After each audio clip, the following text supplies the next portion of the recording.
Katekismus Dasar tentang Kitab Suci Bagian 2. Terjemahan Kitab Suci yang benar. Diterjemahkan oleh Katolik Angelus Domini dari The Correct Translation of the Bible by Kennedy Hall The Fatima Center dari sumber seperti yang tertera pada layar. If anyone does not accept as sacred and canonical the aforesaid books in their entirety and with all their parts, as they have been accustomed to be read in the Catholic Church and as they are contained in the Old Latin Vulgate edition, and knowingly and deliberately rejects the aforesaid traditions, let him be anathema. Fourth Session Council of Trent. Menerjemahkan kitab suci memerlukan suatu pendekatan yang jauh lebih canggih daripada menerjemahkan kata per kata secara seksama. Pendekatan ini memadai untuk menerjemahkan frase-frase tertentu, tapi tidak mungkin digunakan untuk meneruskan maksud dan persepsi dari penulis yang diilhami. Menerjemahkan sesuatu memerlukan pengetahuan mendalam tentang bahasa dan pokok persoalan. Misalnya, Chris Ferrara, fasih berbahasa Italia, adalah pilihan yang tepat untuk menerjemahkan buku Antonio Socci ke dalam bahasa Inggris yang berjudul The Fourth Secret of Fatima. Dapat dipastikan bahwa pengetahuan Ferrara yang piawai tentang Fatima akan menjaga keakuratan maksud dari penulis Antonio Socci dan bahwa terjemahannya akan sesuai dengan naskah aslinya. Gereja selalu mendukung Latin Vulgate yang diedit, disusun, dan diterjemahkan oleh Santo Hieronymus. Santo Hieronymus lahir di Provinsi Romawi Dalmatia, yang kita kenal sekarang sebagai Bosnia. Ia banyak dibentuk sebagai seorang Kristiani di Roma, Gaul, Konstantinopel, dan Antioquia. Akhirnya ia menghabiskan sisa hidupnya sebagai seorang pertapa yang tinggal di sebuah biara yang ia dirikan dekat Bethlehem. Tradisi Kristen mengisahkan bagaimana ia sering berdoa dan belajar di gua tempat Tuhan Yesus lahir. Karena pendidikannya yang berkesinambungan dan keterlibatannya dalam semua pusat bahasa literatur Alkitab dan Gereja Perdana, kecakapan Santo Hieronymus secara khusus memenuhi syarat untuk menerjemahkan kitab suci dengan akurat. Terlebih lagi, ia adalah seorang teolog ulung yang menjalani kehidupannya untuk mendalami gereja dan mencapai kekudusan yang luar biasa.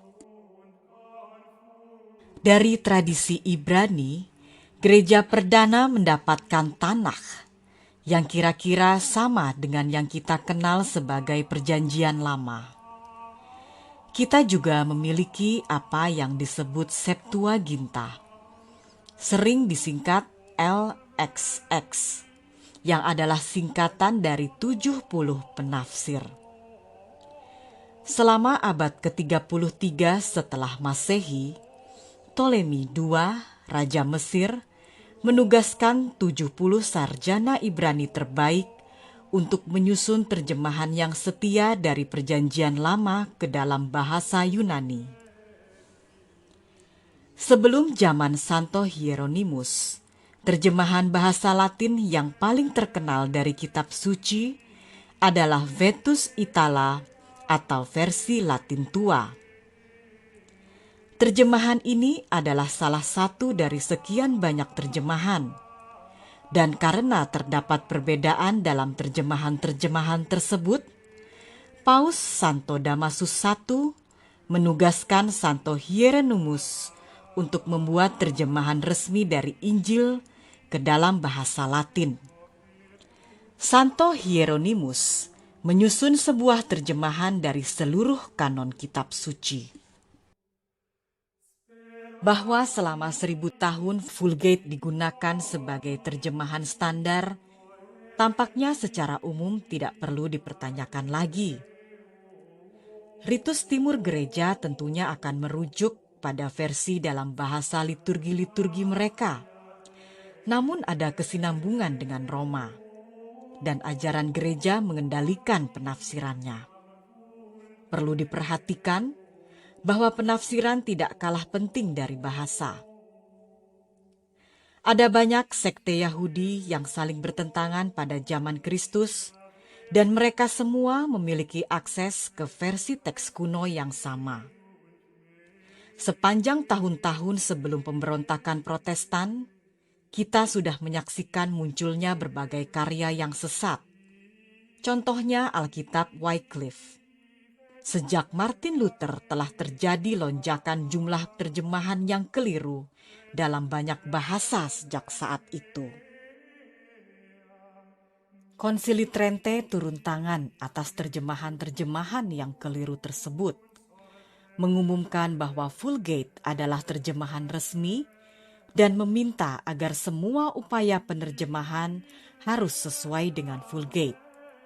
Bahkan Paus Pius XII menyatakan dalam Divino Afflate Spiritu, ensikliknya tahun 1943 tentang kitab suci, bahwa penggunaan kitab suci Vulgate yang terus-menerus dalam gereja menunjukkan bahwa Vulgate bebas dari kekeliruan apapun dalam hal iman dan moral.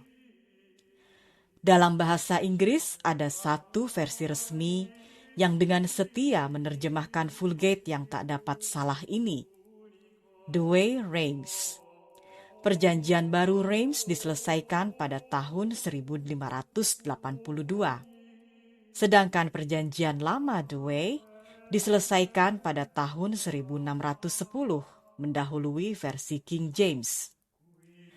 Uskup Challoner merevisi bahasa versi asli Douay-Rheims untuk memberikan cita rasa bahasa Inggris sambil tetap setia sepenuhnya pada Vulgate.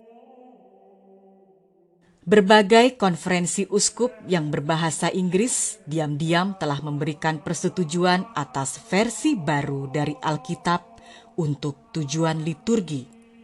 Sayangnya, versi-versi ini dalam banyak kasus menawarkan bahasa yang hampa dan duniawi, dan juga cenderung berasal dari panel-panel pakar ilmiah. Seringkali panel-panel ini terdiri dari banyak orang non-Katolik yang menggunakan terjemahan Latin sebagai sumber sekunder. Versi baru dan revisi yang tidak merujuk pada Vulgate ini harus dihindari. Tentu saja mereka yang mendapatkan pelatihan secara khusus bisa menggunakan bahasa kuno untuk memahami hal-hal tertentu dengan lebih baik. Tetapi, pengertian apapun dari kitab suci harus sesuai dengan Vulgate. Sebagai umat Katolik yang setia, kita harus ingat bahwa hanya kitab suci versi Vulgate yang telah diakui sebagai tak dapat salah oleh wewenang gereja yang tak dapat salah. Versi kuno yang ditemukan dalam bahasa Yunani, Ibrani, atau Aram, dan versi lama yang ditemukan dalam berbagai bahasa, tidak menjamin bahwa versi-versi ini tidak mengandung kesalahan.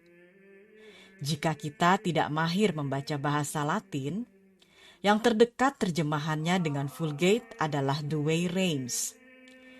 Memang benar bahwa Douay-Rheims mungkin sulit dibaca di beberapa tempat bagi pembaca modern. Namun, bukan tugas Alkitab untuk menyesuaikan diri dengan telinga kita, melainkan sebaliknya.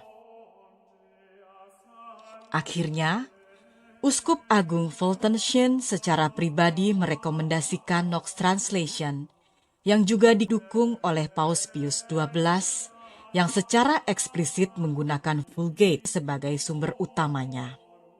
dan biasanya disajikan berdampingan dengan Vulgate karena kepatuhan pada tradisi. Knox Translation menawarkan terjemahan yang sangat mudah dibaca, tetapi tanpa mengorbankan keindahan bahasa Inggris klasik. Untuk mempelajari lebih lanjut, saya merekomendasikan khotbah Take Up and Read dari sumber seperti yang tertera pada layar. Jesu via veritas et vita miserere nobis. Yesus, jalan, kebenaran dan hidup, kasihanilah kami.